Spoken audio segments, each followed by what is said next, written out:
Friends नमस्कार जे Lakshmi creation को आपण मानक स्वागत। मु आज आपण पाखक एक नुआ रेसिपी लेके आसी। आपण भावतु कौन हो देखी तो पार्टी। आज मु पुणी आपण एक नई माछ पानिया खिया माछ बेसर लेके आसी। आपण मैंने भी एक देखु पानिया खिया माछर बेसर कि जहाँ जहाँ सामग्री दरकार मु सजई नहीं। ये देखो लुण एबे पानिया खिया माछरे मु लुण हलदी और लंका गुंड को मिसाई देवी। देखो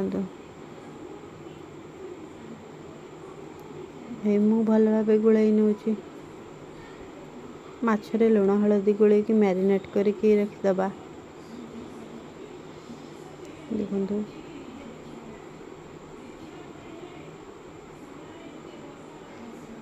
एबे मु ताको साइज करके रखिदेली।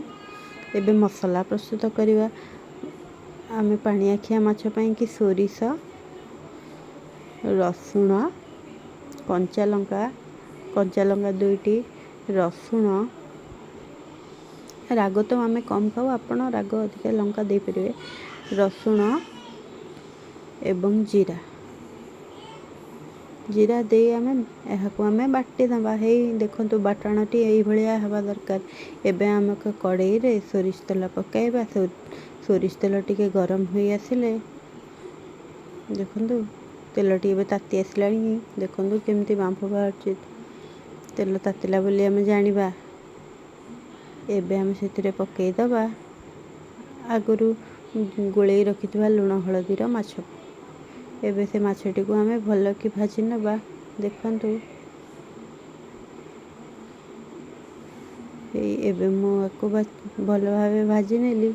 एबे मु एको एक प्लेट रे काढी नेबी। देखंतु भाजी होई गलानी। मु एबे एक प्लेट रे एको काढी नेली। हे देखंतु माछ संगे पखाळर जो कॉम्बिनेशन ये भजा माछ को देखिले मत केवल पखाला कथा ही मन पड़े।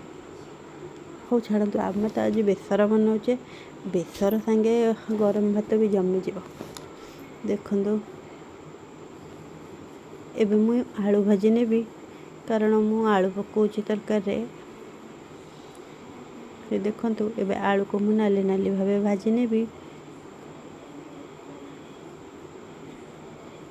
भाजी नेली आलू आमर आलू भाजी हो गला। ये देखो मु आलू को एक प्लेट रे काढी नेली। एबे आमे सेतिरे पकाइबा सुखिला लंका। देखो मु एबे सुखिला लंका पकाइबी। हे पकेइली एवं पंच फुटण टिके पकेइबी।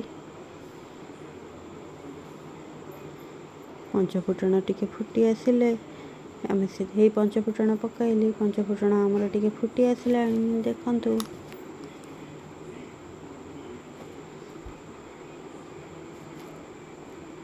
पंच फुटण टिके फुटी आसिले मु गोटे बड़ पियाज काटिकी रखिथिले मु सेतिरे एबे से तेल रे पकाई देली। पियाज टिके मु भल भाबे भाजीबी। देखंतु पियाज टिके भल भाबे भाजुची।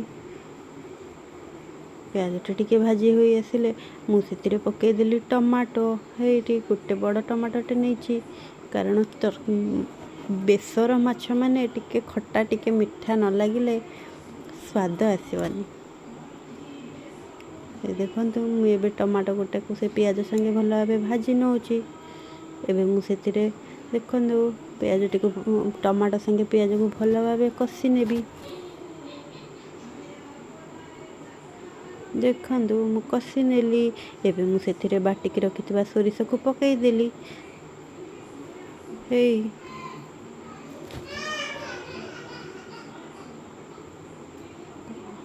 हे देखंतु एबे मु सेतिरे पानी देकी आमे सोरिष मसला को भल भाबे गोलाई नौचु कसी नौचु।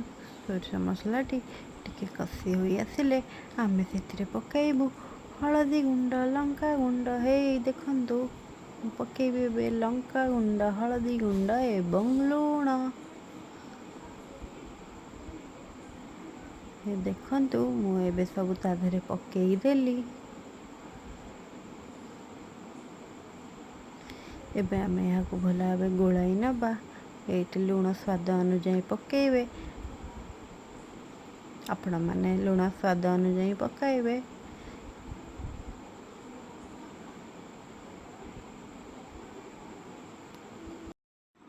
ଏବେ ମୁଁ ଏହି ମସଲାରେ କିଛି ପାଣି ପକାଇବି। ହେଇ ଦେଖନ୍ତୁ ମୁଁ ଏଥିରେ କିଛି ପାଣି ଦେଲି। ସୋରିଷ ମସଲାକୁ ଆମେ ସିଝାଇବା, କାରଣ ସୋରିଷ ମସଲା ସିଝିଲେ ହିଁ ତା ଟେଷ୍ଟ ଆସେ। ଦେଖନ୍ତୁ ମୁଁ ଏବେ ପାଣି ଦେବି, ଆଉ ଟିକେ ପାଣି ଦେବି। ଦେଖନ୍ତୁ ଏବଂ ସେଥିରେ ମୁଁ ଭାଜିକି ରଖିଥିବା ଆଳୁ ସବୁ ପକାଇଦେବି, କାରଣ ଆଳୁ ଟିକେ ସିଝିବାକୁ ସମୟ ଲାଗିବ। ଦେଖନ୍ତୁ ମୁଁ ଏବେ ଏଥିରେ ଆଳୁ ପକାଇବି।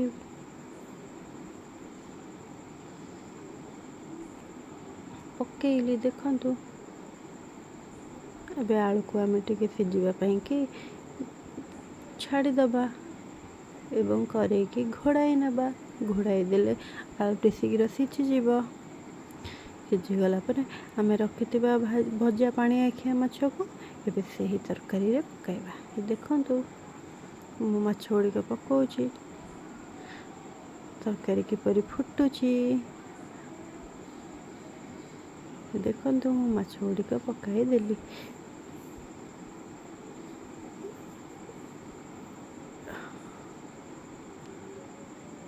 ଏବେ ମୁଁ ଏହାକୁ ଟିକେ ଘୋଡ଼ାଇ ନେଲି। ଦେଖନ୍ତୁ ଆମର ପ୍ରସ୍ତୁତ ହୋଇଗଲା ପାଣି ଆଖିଆ ମାଛ ବେସର। ଦେଖନ୍ତୁ ଫୁଟୁଛି। ୱାଓ, ମୋତେ ତାକୁ ଦେଖିକି ମୋ ପାଟିରୁ ଲାଳ ଆସିଗଲାଣି। ଆପଣମାନଙ୍କୁ ବି ମୁଁ ଜାଣିଥିବି ବହୁତ ପସନ୍ଦ ଆସିବ। ଯଦି ଦେଖନ୍ତୁ ଶେଷରେ ମୁଁ ଗୋଟେ ଆମ୍ବୁଲ ପକାଇଲି, କାରଣ ବେସର ମାଛ ଖଟା ହିଁ ଭଲ ଲାଗେ। ଦେଖନ୍ତୁ ଏବେ ମୁଁ ଆଉ ଟିକେ ଆମ୍ବୁଲ ପକାଇ ଘୋଡ଼ାଇ ନେଲି, କିନ୍ତୁ ଆମ୍ବୁଲକୁ ମୁଁ ବେଶୀ ସମୟ ପକାଇବାକୁ ଦେଲିନି, କାହିଁକିନା ଯେହେତୁ ମୁଁ ଟମାଟୋ ପକାଇଛି, ଆମ୍ବୁଲକୁ ବେଶୀ ସମୟ ପକାଇଲେ ମୋ ତରକାରୀ ବେଶୀ ଖଟା ହେଇଯିବ। ମୁଁ ସେଥିପାଇଁ ଆମ୍ବୁଲଟିକୁ କାଢ଼ି ନେଲି।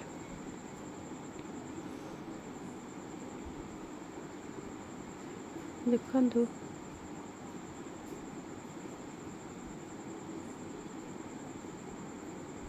ଏବେ ଆମର ପ୍ରସ୍ତୁତ ହୋଇଗଲା ପାଣି ଆଖିଆ ମାଛ ବେସର। ଆପଣମାନଙ୍କ ମୁହଁରେ ବି ପାଣି ଆସୁଥିବ ନା? ଆପଣମାନେ ବି ବନାନ୍ତୁ, ଖାଆନ୍ତୁ ଆଉ ଅନ୍ୟମାନଙ୍କୁ ଖୁଆନ୍ତୁ।